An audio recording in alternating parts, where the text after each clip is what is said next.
Ah,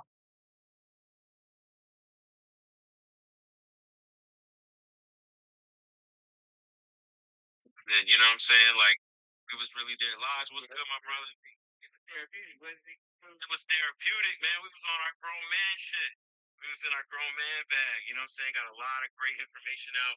We want people to learn from our experience of how we came up in the game. You know, and it's like what Holmes said when he was, talking about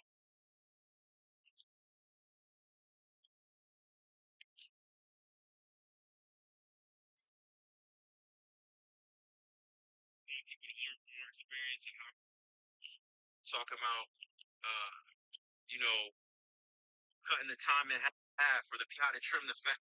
You know what I'm saying? Like we could tell you how to trim the fat. We could give you kind of like the game uh, things that we should have avoided or could have been able to avoid that we didn't have people, really giving us this information. You know what I'm saying? So now you guys will get that from us. You know, 'cause we seasoned, man. We seasoned. We definitely we earned our stripes in this shit, Trav. You know what I mean? Definitely earned our stripes. Yeah, man. So, and if you got anything y'all want to learn, man, I'm here. I want to get y'all out. I want to help y'all out. I want to y'all to you know, because a lot of times in the game, things are hidden, stuff like that. And the funny part about things being hidden is they act like if you have it, you have the same exact thing as with what you had. But you know what I mean, or what they're giving you, what they're giving you. Yeah. And that's not possible. Right. You know what I mean? They still have to take it in and do what you're gonna do with it. So we just want to give everybody those tools. Yeah, man. If you drop it, follow, no way.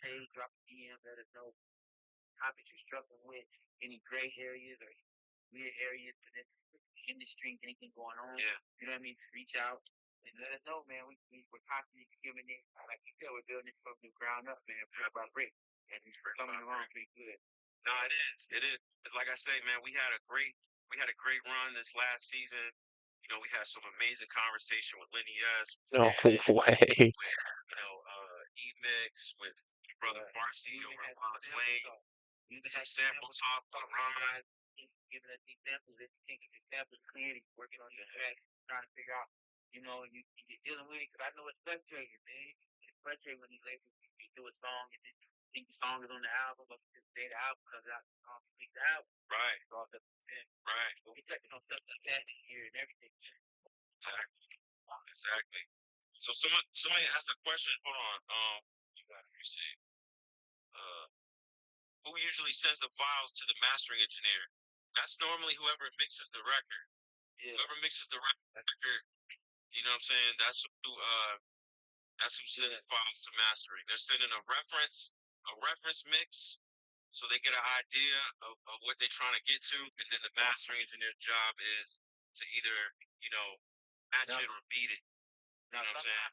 Mix engineer can have a relationship with their mastering engineer.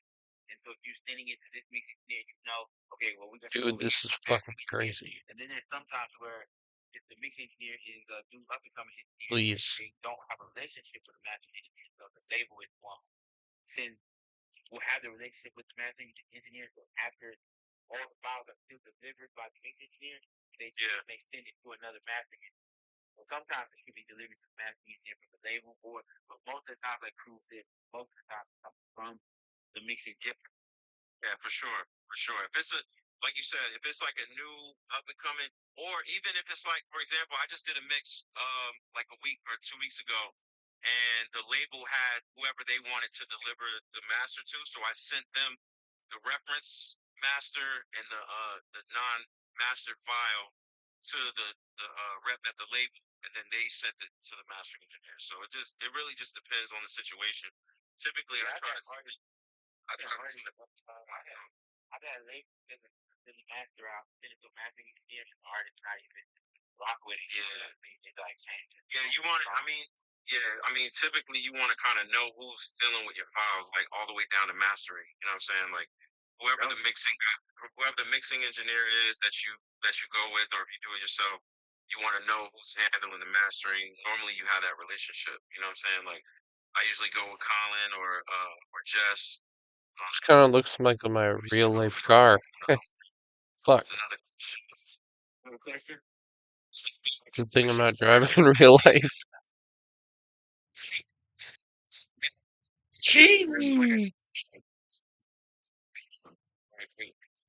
from just our experiences and how we came up.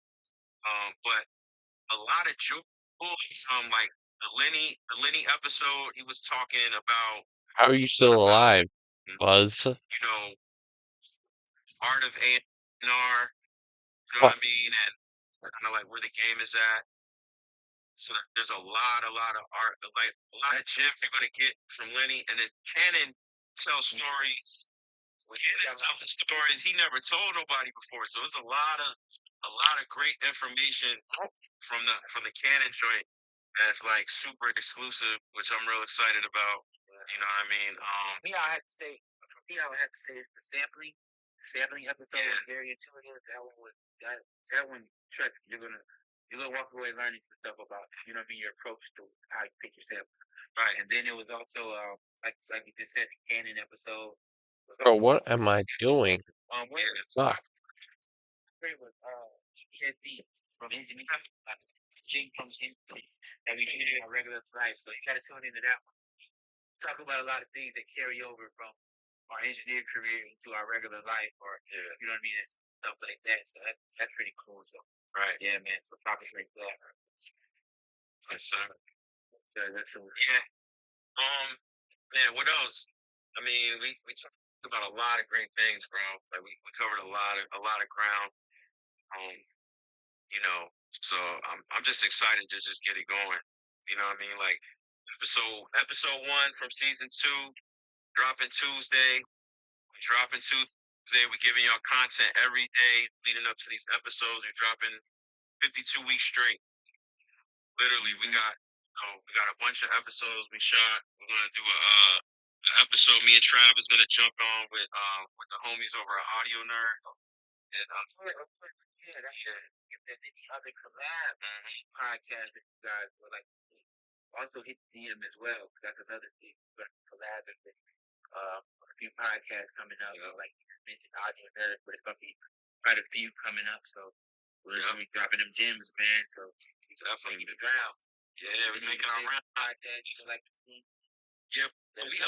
Season one was so dope. It was like, we kind of learned kind of where our what our vibe is gonna be. You know what I mean? Because season one was very like guest heavy, like scheduling, having to wait on certain people's schedule, which thank God for people that jumped on and took time out. Shout out to every guest that from season one that helped us with our inaugural season. Appreciate it. Definitely appreciate it. But season two is a lot more open format. It's me and Trav just chopping it up, and really just doing. We trying to get to. Yeah. Go ahead, my fault. And really just calling in, like just having people just call in where we don't got to worry about the schedule. Just give us a couple minutes on the phone or a Zoom or whatever. A lot more of an open format where, uh, it's going to give the viewer a lot more access to really dope guests. You know what I mean? Because now we can just call whoever we want. We can hit them right on the spot. So that part of it, I really love. I love the flow of a lot more. You know what I mean? So definitely look out, man. It's coming soon. Coming soon. Tuesday, episode one. You know what I mean? Any other questions? Drop some questions, man. We here for a couple more minutes. Drop any more questions y'all have about the upcoming season. Anything y'all curious about in terms of music business? Yeah, man. Anything you want to know? I'm in my professor bag. You know what I'm saying? Every Monday, Rock Nation School of Music. Shout out to Guru. You got your boy in the building at LIU. And like we talk about on the podcast, man, being an engineer, starting out as engineers, man, you're in the center. You know what I mean? You're in the center of the car. You're in the center of the car, so you learn everything about the industry. We learn everything. So don't hesitate to ask. It just doesn't have to just be an engineering question. It could be a question about pertaining to touring. It could be a question pertaining to production, songwriting. You know what I mean? We both have knowledge of songwriting as well. And if we don't know it, we can reach out to the person who does. Yeah. So definitely reach out. Definitely. Tuesday. Dang. So sending the wave as a text message. You definitely don't want to send your files through text. Somebody hit me on the side.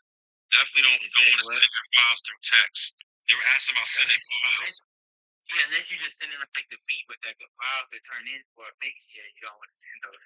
Send it Dropbox, WeTransfer, and you want to send it at the full quality. Yeah. Text is definitely gonna degrade your audio. Yeah.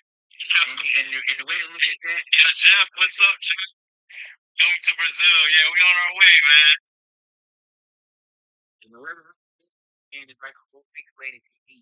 You know what I mean? It's you know what I mean? Like if you look back in the day, the TVs were pixelated and shit, but they didn't look pixelated at the time. And you were watching them back in the day, but now if you go back and look, it's because you know what I mean. You got more within you got more. What's the word I'm looking for? Pixels within. You know what I mean? That makes it HD, and it's wave, MP3, all that kind of plays into that. So just sending it to a text message just for someone to jump on the beat and record. Yeah, send that all day. Nah, for sure. You want to find a product to be the best you can get it, then you should take that time. 100%. 100%.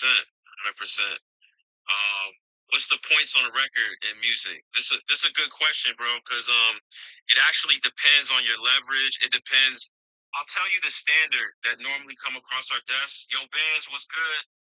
PI was good. My brother loved. Band was good. So look, points on a record. So typically on the producer side, when I'm clearing records for my producers, negotiation starts at 3 points because when an artist is in a major label deal, they typically only get probably between 10 to 14 points or some kind of range in that ballpark, right? Which got to be broken down between them, side artists, the producers. So just depending on your leverage as a producer, but average starting point is 3 points. And you negotiate from there. If the budget's not really that crazy, like if there's a shoestring budget or if they're a little tight, maybe you negotiate more points in lieu of a bigger advance. You know what I'm saying? Like you gotta be smart with some of this stuff because sometimes getting more on the back end could set you up for a longer term payout than you trying to like hawk them for a big advance and just try to get all the money up front. You know what I mean? Sometimes you got to play a longer game with this. You know what I mean? So you got to be real strategic. But that's kind of the ballpark. It starts around 3 points and then you negotiate from there. And of course, the bigger you are, the more you can negotiate, the more impact you have on the record, the more you have on the album. So let's say you do 16. Let's say it's an artist that you've been working with since the ground up, and you've done the whole album. And of course, you're gonna be able to negotiate better than just doing one album cut, right? You know what I mean? And then and that's all you got on there. So you got to keep that in mind too, what you do, what your approach. Yeah. And the most points I've probably seen larger producers is like 5 points, probably 5 or 6 points, probably like the largest share that I've seen. Depending on the name, obviously it's like bigger names, but yeah, man, the points cover master. They cover the master side of a record. So meaning like you don't have publishing. Yeah, like publishing's a whole other conversation. Publishing, typically the conversation starts 50-50, right? 50% producers, 50% artists, and side artists and writers. And nowadays you're splitting percentages with sometimes it's 4 producers, 5 producers. You know what I mean? The sample is at play. This is why that sample episode that we're dropping with Ron and Alien Music is so important. So y'all really understand what's going on with this sample shit because a lot of people don't really understand how much samples can affect, not taken away from the creative, but samples could really affect when you're clearing records. They could really affect the publishing. They could really affect the publishing for anybody involved. So if you sample, like for example, you hear the story about Sting with Sting record that Juice World sampled. He took all the pub. You know what I'm saying? So he was still able to tour off that record and still made money touring. He probably was able to get some royalty master points, but Sting had 100% of the publishing of that record because of the sample. So you gotta be really careful. So we get into every aspect of sampling you can imagine. But that was super long-winded. But that you know, this is definitely that was definitely a good question to open the door for that. Let me see. Pay the artist for a feature. Artist for a feature. A few months later, the artist signed. Now having issues clearing. Um, this is a real thing. So basically, people think when you're doing features that it's only about actual fee.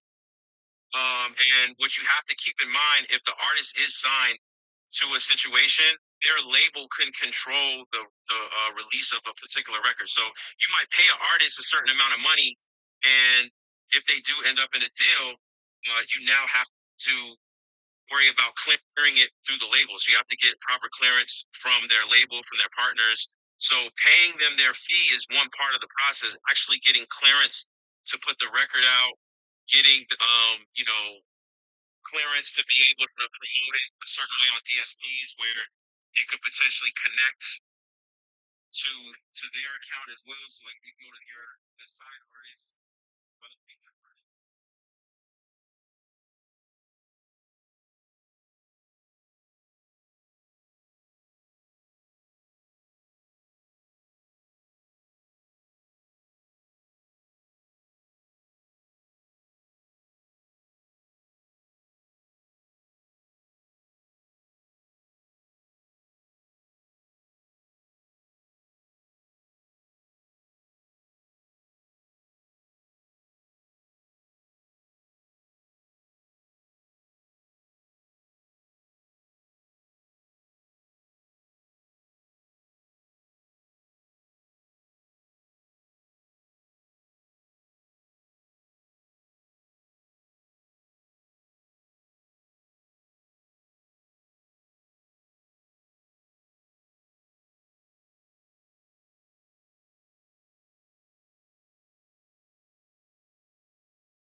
No.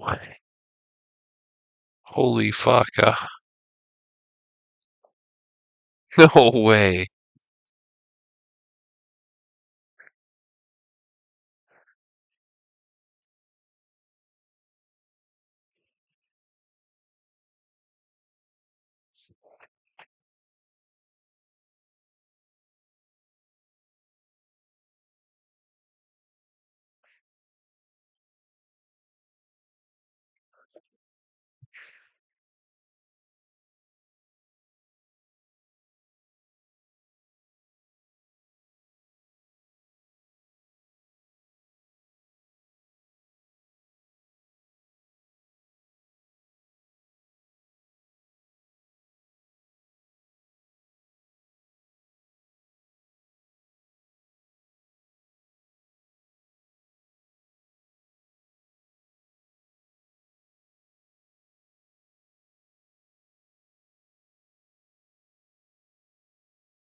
No way.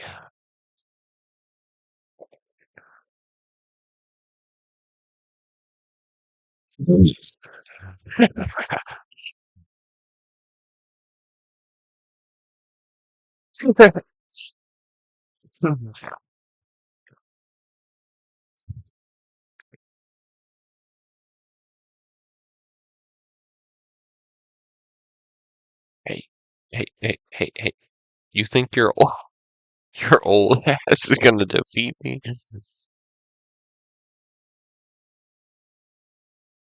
Okay, now you're just starting.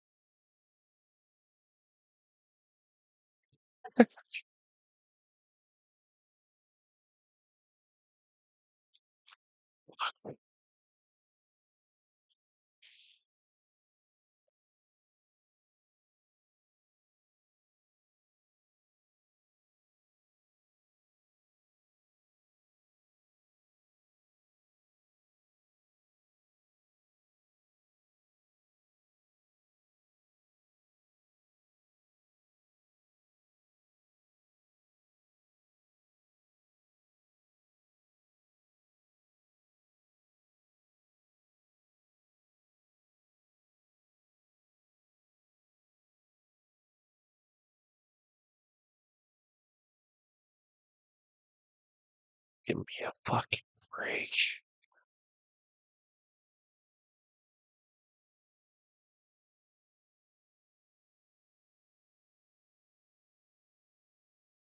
And now you're just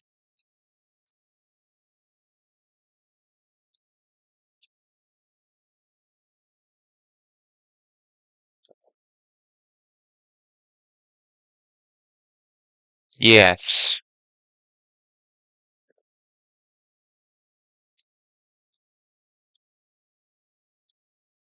Fuck the police coming straight from the underground. Yeah.